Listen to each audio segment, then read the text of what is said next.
At my birthday dinner, my name card said Gold Digger. Everyone laughed as I stared at it. You know, it's just a joke, right? My husband said casually. I clinked my glass, smiled, and said, funny, because I just transferred all my shares in his startup back to me. Their faces froze. I left before the cake came out. I always imagined my life turning out differently. Not perfect, I knew better than to expect that, but I thought that by 38, I have at least built something solid. A marriage that wasn't just for show, friendships that weren't surface deep, a life that didn't feel like I was constantly one bad decision away from losing everything I'd worked for. But the thing about life is, it rarely goes the way you think it will. The night it all unraveled started off like any other celebration. Bryce had insisted on a classy, intimate dinner for my birthday, which really meant a table full of his friends, his family, and the few people in my life who had somehow stuck around despite how much I had changed to fit into his world. We were at Delmonico's, a high-end steakhouse in Manhattan, the kind of place where the waiters called you sir and madam and poured your wine like they were handling fine art. I had spent the entire day telling myself it would be fine. You can get through this, Nina. Just a few hours. Smile.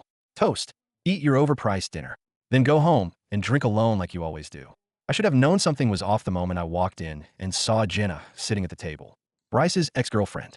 His longest relationship before me.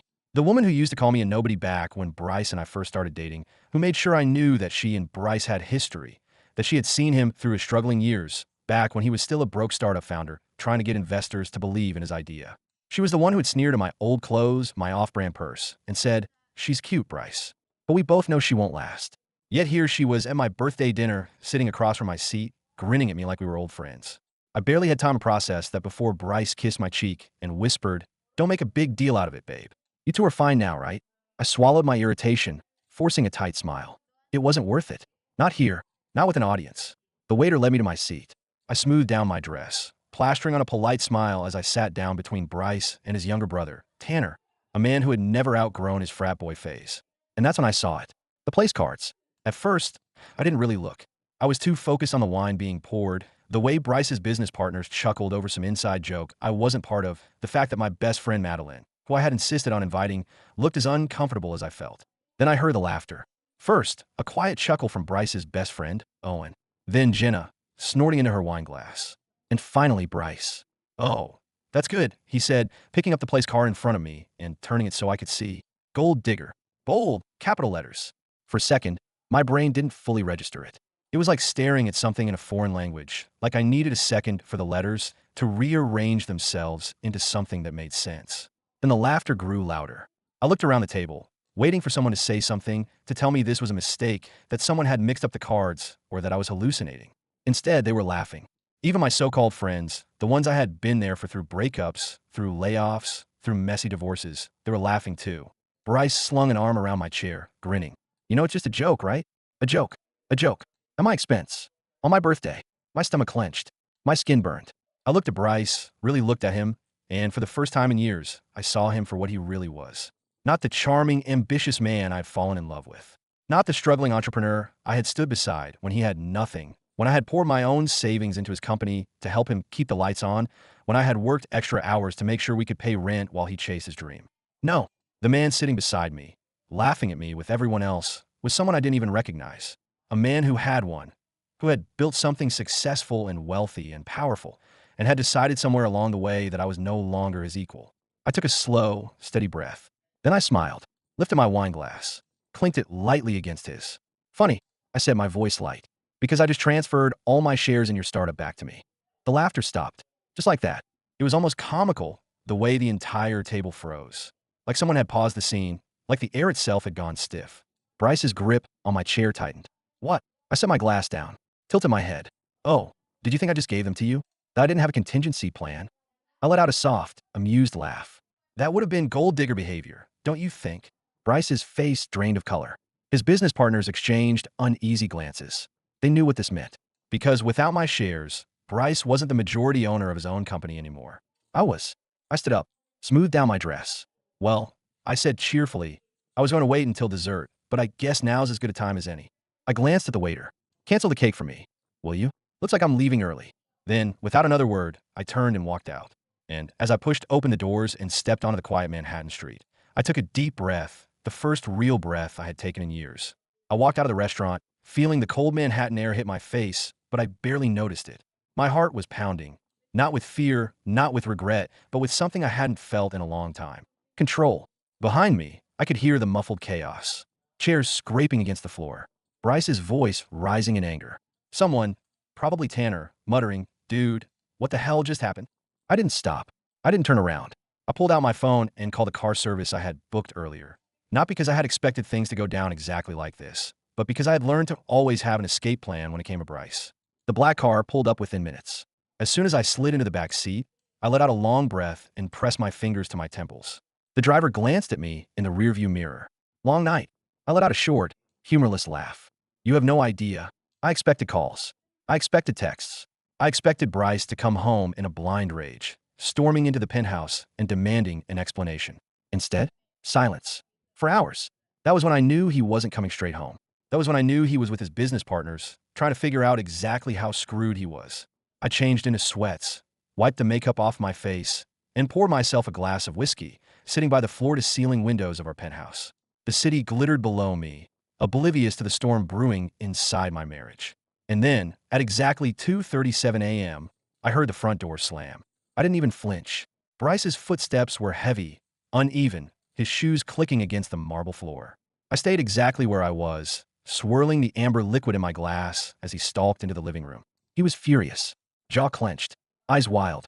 His tie was loose around his neck, and I could smell the faint trace of whiskey on his breath. "Nina."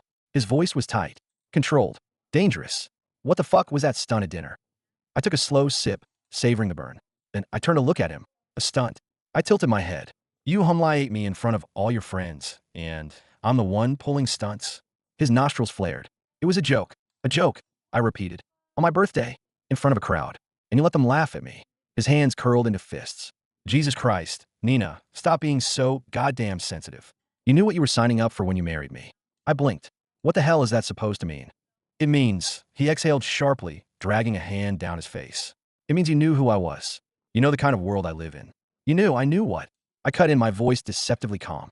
"That you're—" He stopped himself, pressed his lips together so hard they turned white. And suddenly I saw it. The truth. I wasn't his partner. Not anymore. Not to him. I was an accessory, a convenience, a trophy he didn't even respect. I set my glass down carefully.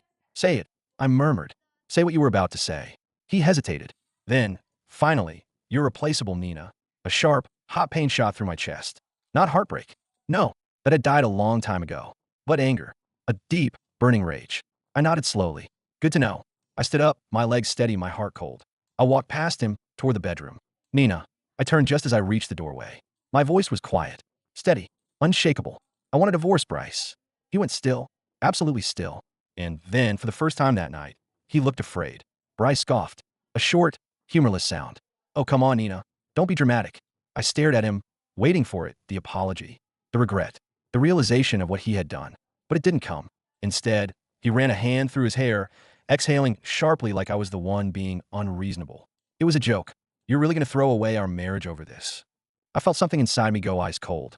Throw away our marriage? As if he hadn't been the one chipping away at it for years. As if I hadn't been the one holding it together with both hands while he took me for granted. I let out a slow breath. "I should have left you a long time ago."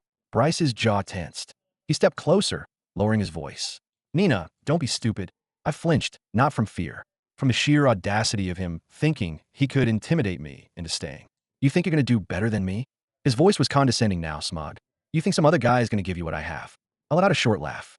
"You mean money?" His eyes flickered just for a second, because that was exactly what he meant. He had already decided that without him, I was nothing. That I wouldn't survive without his wealth, his connections, his lifestyle. The thing was, I had survived before him, and I'd damn well survive after. I crossed my arms, tilting my head. "You know what's funny, Bryce?" He said nothing. I smiled. "I was the one who got the first investors to believe in your company. I was the one who networked, who helped you build relationships when no one took you seriously. I was the one who kept you from falling apart when things went to hell in the early years." His lips parted slightly, just for a second before he recovered. "I worked my ass off for that company. And so did I." I stepped forward, my voice like steel. "I didn't just sit back and spend your money, Bryce. I made you. I built you up, I stood by you. And now that you've made it, you've decided I don't matter anymore." His face hardened. "I never said that. You didn't have to." The air between us was heavy, thick with all the things we weren't saying, with all the years of resentment I had ignored to keep this marriage together. He rubbed his temples. "Look, you're upset. I get it. But you're not leaving." You're not divorcing me over a damn joke. That's ridiculous. I studied him carefully. He wasn't worried about losing me. He was worried about losing control, losing his reputation, losing his goddamn company. I exhaled slowly. You don't get it, do you? He frowned. Get what? Already left. His breath hitched just slightly. Then I turned and walked into the bedroom, shutting the door behind me. The next morning, Bryce was gone. I wasn't surprised. I sat at the kitchen island, sipping coffee, staring at my phone. He hadn't called, hadn't texted, and I knew exactly why. Because he thought I was bluffing. He thought I was just angry, just making a scene, just trying to scare him. Because that was the version of me he knew. The woman who forgave him every single time. The woman who always backed down. Not this time. I took another sip of coffee, my fingers tightening around my mug. I had spent years making sure Bryce succeeded. Now it was time to make sure I did. I picked up my phone and dialed a number I hadn't called in a long time. Jacob Feinberg, my lawyer. He answered on the second ring. Nina, been a while. I inhaled deeply.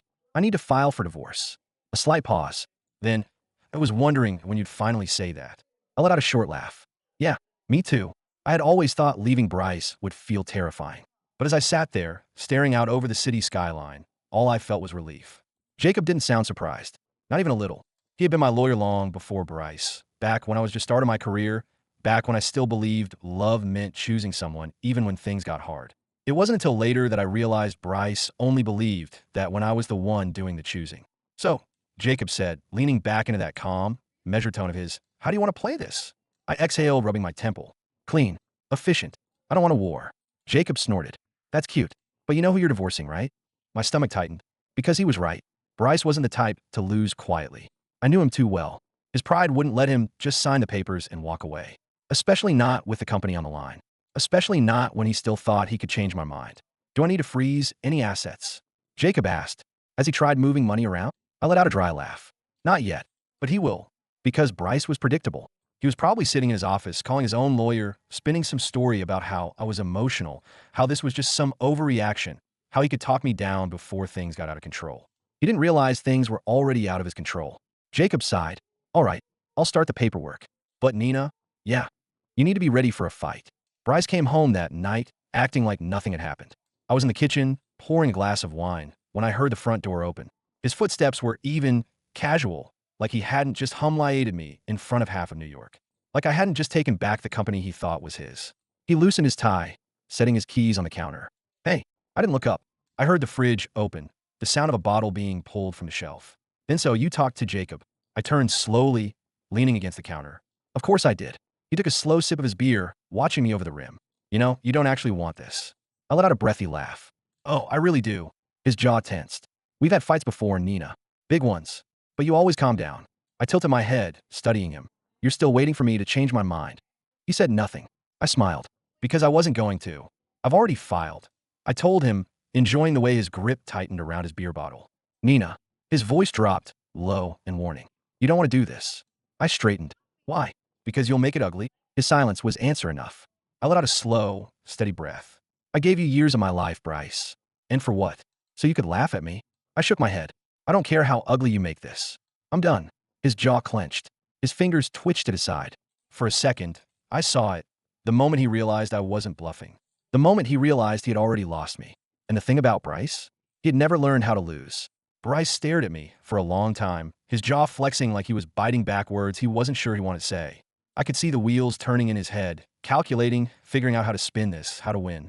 Because that's all I had ever been to him in the end, wasn't I? A battle to win, a possession to keep, a thing to control. But this time, I wasn't playing his game. His fingers tapped against the counter, his usual tell when he was working through a problem. You're making a mistake, he finally said. You really want to do this, Nina? Throw away everything we built. I smiled, slow and cold. You mean everything I built for you? He exhaled sharply, shaking his head. You don't get it, do you? If you go through with this, you lose too. You think the investors are just going to let you take over? You think the board will side with you? I sipped my wine, unbothered. They don't have a choice. I own the majority shares now. His lips pressed together. I saw it then, the moment the panic set in. He had never planned for this scenario. Never thought I'd be capable of doing what he always did to everyone else, pulling the rug out from under them. I pushed off the counter and walked past him, brushing his shoulder as I made my way to the living room. He followed, his voice hard. You think you're just going to take my company? Our company, I corrected. You forget, I was there from the start. You didn't build it. His voice had an edge now. You helped, but you weren't in the trenches with me. You weren't the one taking the risks. I turn on my heel, my heart pounding in my chest. Not from fear, not from doubt, but from years of pent-up frustration finally spilling over. Are you serious? I let out a sharp laugh. I invested my own goddamn money when no one else would. I was the one keeping us afloat when you had nothing but ideas and debt. I networked, I pitched, I sold your stupid dream to people who wouldn't even look at you twice. I stepped closer, looking him dead in the eye. You wouldn't have made it without me, Bryce. His face was blank, but I saw the flicker of something, guilt. Good. He should feel guilty, because I had wasted years on him. Years believing in him while he had treated me like a temporary placeholder, a support system instead of a partner. His voice was tight. And what? You're just going to run it yourself now. Take over my legacy? I smiled. Oh no, I don't want to run it. His brow furrowed. What? I pulled my phone out of my pocket and scrolled to the email I had drafted earlier that day. I held it up so he could see the recipient, a private equity firm that had been circling his company for months. I'm selling. His eyes widened. 49% of my shares. I continued, keeping my voice calm, steady. Enough to keep some stake, but not enough to deal with the headaches. I smiled sweetly. And guess what, Bryce? The board loves the idea. They're eager for new leadership. They think you've gotten complacent. His mouth opened slightly, then snapped shut. He was losing, and he knew it. I pressed send. The email went out. Final. Permanent. The end of Bryce's control. His nostrils flared. You can't do this. I just did. He was breathing heavily now, staring at me like he didn't even recognize the woman in front of him. Because he didn't. The old Nina would have begged for an apology, would have compromised, would have tried to fix things. But the old Nina was gone.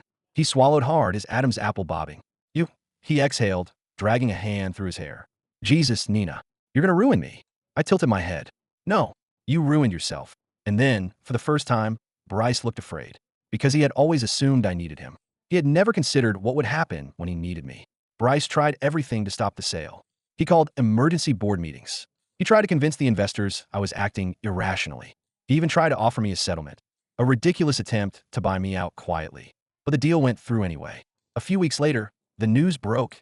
New leadership was coming in. Bryce was being phased out. And me? I walked away with millions. More than enough to start over. More than enough to build something new. More than enough to live my life without ever worrying about money again. The last time I saw Bryce, it was in a conference room, the final settlement meeting. He looked smaller somehow, like a man who had spent his whole life believing he was untouchable, only to realize he wasn't. He didn't speak to me as I signed the last document. Didn't try to stop me, because by then, he knew it was too late. As I stood to leave, he finally said, quietly, "Was it worth it?" I paused, looked down at him. "More than you'll ever know." And I walked out. No tears, no regrets, just freedom. And that, Bryce, is what you get for calling me a gold digger.